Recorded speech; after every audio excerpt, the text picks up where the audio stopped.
दोस्तों आज हम सहराई माहौल में मौजूद हैं और हमारे साथ फनकार हैं पहलवान राम। इनसे एक कलाम सुनते हैं। जी पहलवान राम।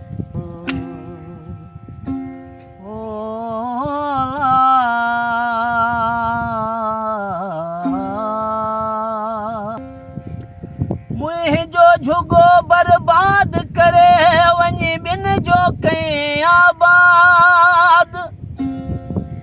मुझो झुगो बर्बाद करे वञी बिन जो कहीं आबाद।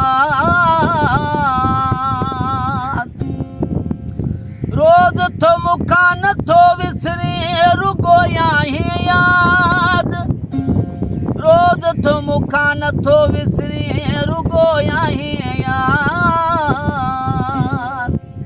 हो सजण हुजे शलशाद अलाहो करे अली हसन चे ओ ला ला हो अञा ताईं दिलड़े अवां खे पिसारे।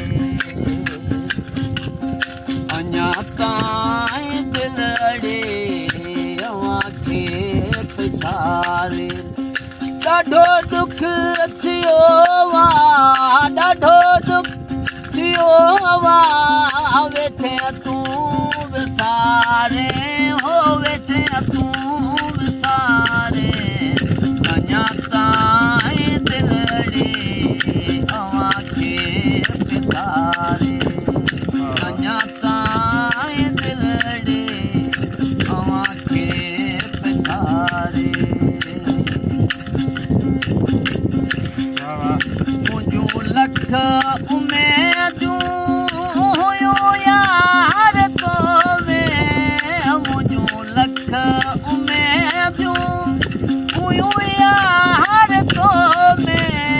कई न पूरी कई न पूरी वही उम्र ले रुआरे वही उम्र ले रुआरे। अञा ताईं दिलड़े अवां खे पिसारे। रही दूर थो पर मूंखे याद आही।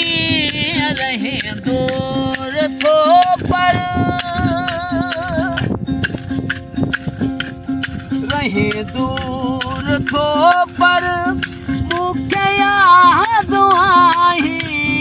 रोआ रोज़ तोला रोआ रोज़ तोला निहारे निहारे है निहारे निहारे।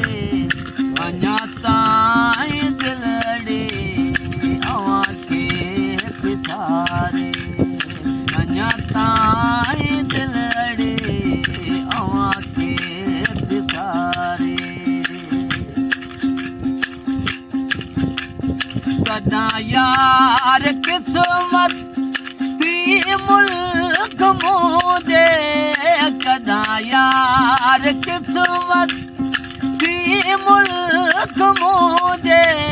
घड़ी खन मूं वटि घड़ी खन मूं वटि वञ जा गुज़ारे है वञ जा गुज़ारे।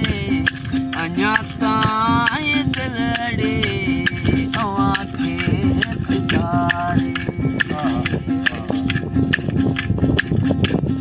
चुल ते तो दिल ते उसरा तो विसरा। चुल ते तो दिल ते उसरा तो विसरा।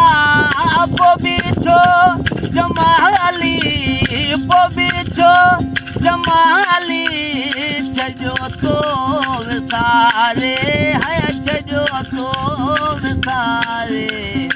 अञा ताईं दिलड़े अवां खे पिसारे।